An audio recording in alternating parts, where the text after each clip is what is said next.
Hey man, this is not one of those relationship, gender war, fresh and fit type pages, but I saw a video so absurd about this woman, and I think that this is a teachable moment, especially for women, right? Because the women, I hate to do this, but generally speaking, they lack a little bit of awareness, accountability, emotional control, things like that. So let's dive in. Here lies this beautiful black woman who says that she realized the day that she knew that her marriage was over, and it just so happened to be when they were mourning the death of her mother-in-law. Yes, you see, her husband's mom was brutally stabbed to death in an alley, and she said that he hurt her feelings.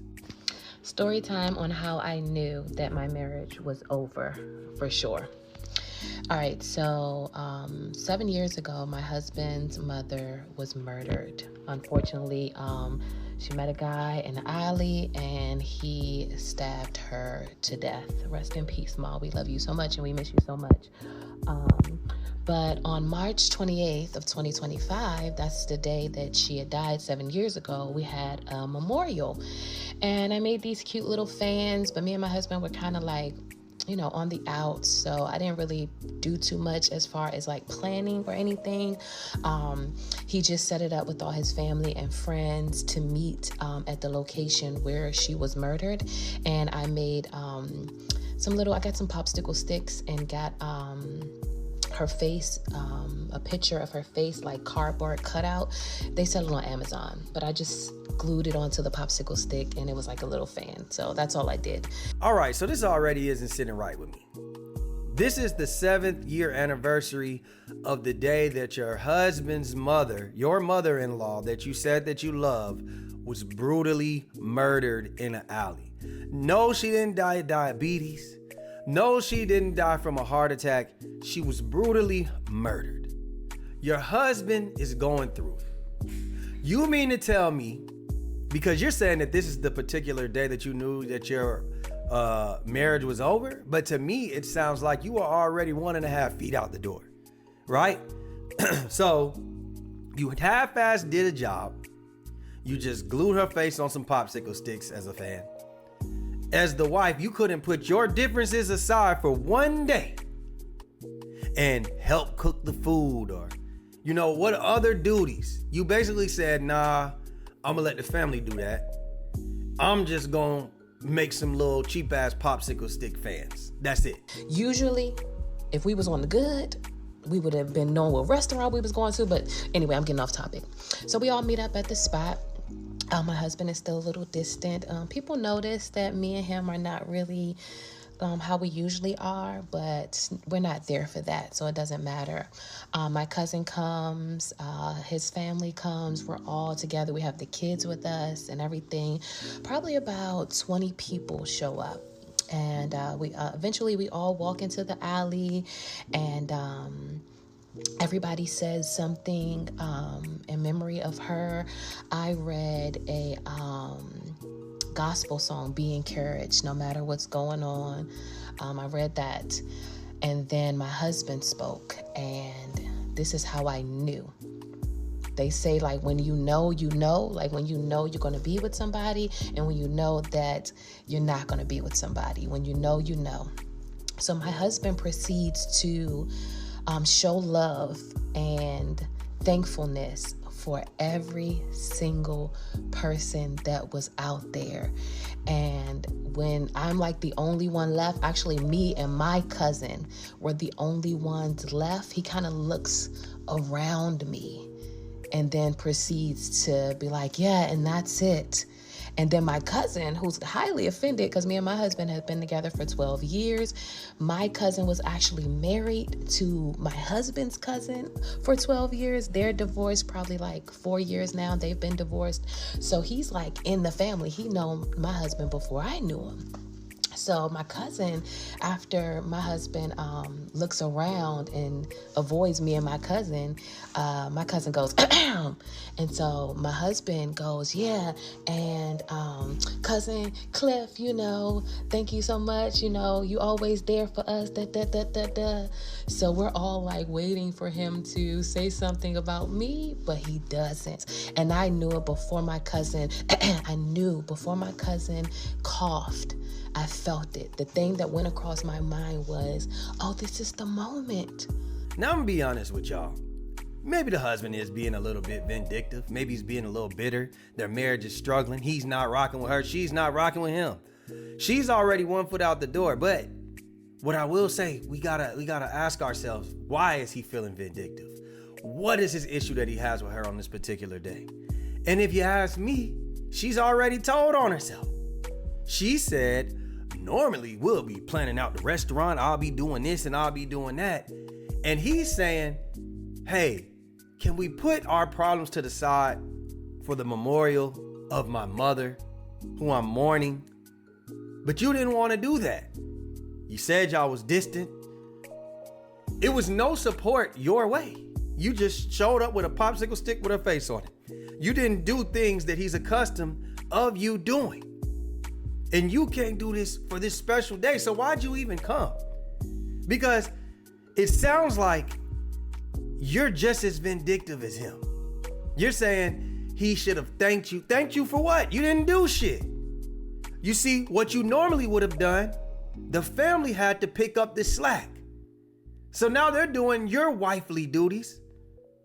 Your support that you're supposed to give to him, your love that you're supposed to give to him, fell on the rest of the family.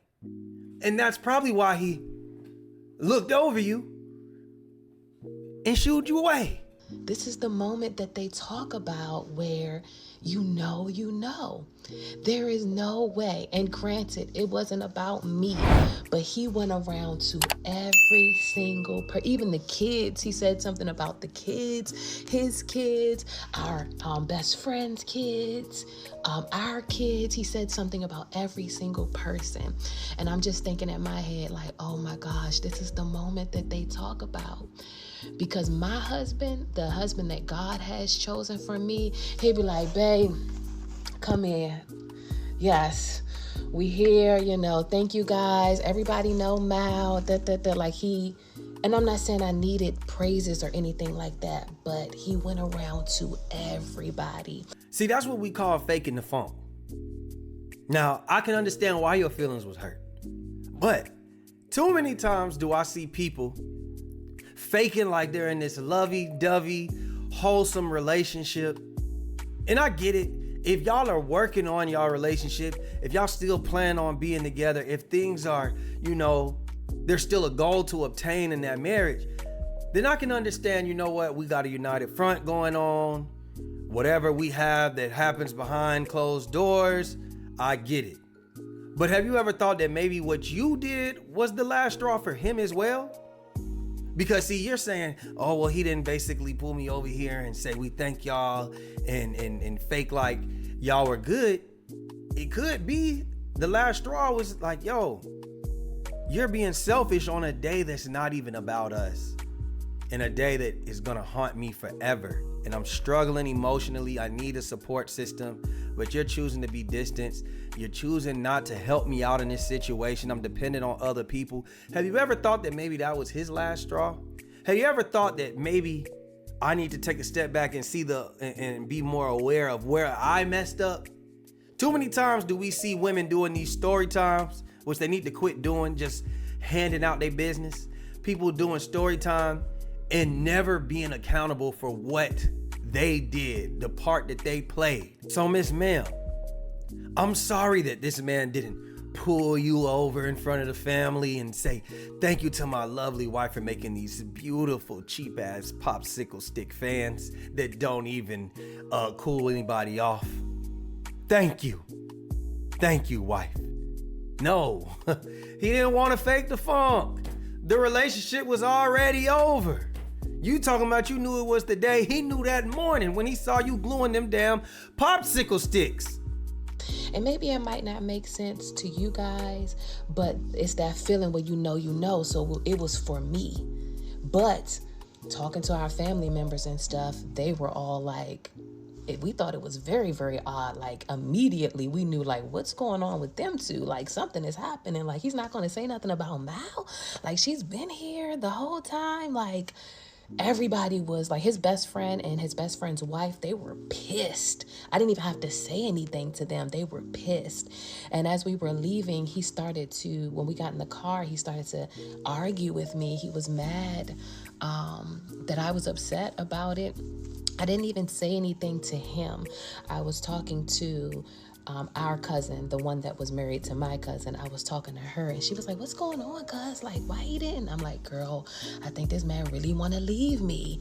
And so she's like, oh my gosh, but we're whispering, we're talking off to the side. Everybody's having their own private conversations. This woman is literally telling on herself. Imagine you in the car, right? First of all, fuck what my family says. I don't care. I don't care that they're saying, or my best friend is like, why didn't they say thank you? Why didn't he say thank you to his own wife? No, I don't care. Second of all, he gets in the car and you're whispering off to the side, talking shit about me to your cousin. That's exactly why you didn't get thanked. Because you fake as hell. That's what me and her is talking about. So when we got in the car, he asked, what were you and cuz talking about? And I was like, yeah, we were just talking about, and he was like, that was not the time. That was not the place. You're so inappropriate. You don't even know how to control yourself. You don't know how to have discernment and read the room. It wasn't about you. It wasn't about you. I'm like, this is crazy. So yeah, story time on how I knew that my marriage was about to be over. That was on March 28th of this year. He's been indifferent with me since about December of last year. But yeah, that's that. You see, this woman right here, she needs to run this back and really pay attention to the things that she's saying. Her husband told her, listen, you made this day about you. This isn't about neither one of us. You're being selfish. You don't have any discernment. That's accountability. He's telling her, you're fucking my day up. And this is a day where I mourn my mother who was brutally murdered. And when he held you accountable, you responded in this video saying, this is when I knew my marriage was over. Zero awareness, zero accountability. This is really very childish to even do this video when it's clear that you're probably not even divorced yet. You said this was in March 28th, something to that. It ain't even been a month. And you're on here doing a story time about your husband. Do you see where the problem is? Everything that you did in here screams petty, vindictive, trifling, lazy, lack of awareness, lack of accountability. You don't say sorry. You're a childish person. You really should look back at this video and be ashamed of where you at. In the comments, like I said, was tearing you up. And it's well deserved. So y'all let me know what y'all think about this woman, man. Do y'all agree with her? What could the husband have done? Y'all let me know what y'all think about this whole situation, man. Like, share, subscribe, comment, hit that notification bell. We out of here, baby. Boom.